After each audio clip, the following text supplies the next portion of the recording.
Karen complained about too many visitors. It was a church gathering. Every second Sunday, our little house at the end of Sycamore Lane came alive with warmth.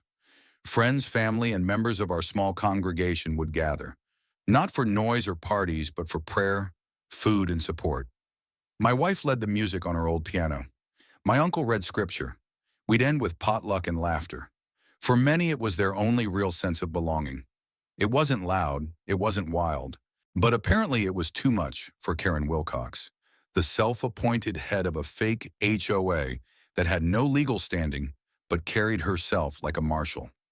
She wore a fitted black polo with HOA stitched in bold white across the chest and strutted up my driveway like she owned the street.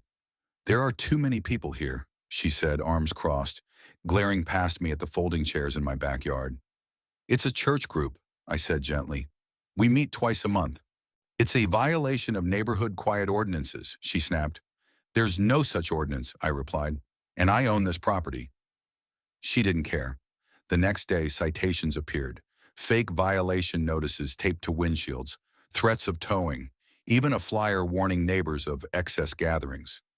She called the police once, but when the officers saw kids singing and seniors holding hands in prayer, they left embarrassed. But Karen wasn't done. She reported us to the county, claimed we were running an unauthorized public venue. That's when everything spilled into the open. Our pastor reached out to local news. The story aired with a headline, "Neighborhood Prayer Group Targeted by Fake HOA." Cameras showed Karen confronting elderly guests and yelling at a man helping carry food. The footage lit up social media. By the following week, the driveway overflowed, not just with members, but with neighbors who had never joined before.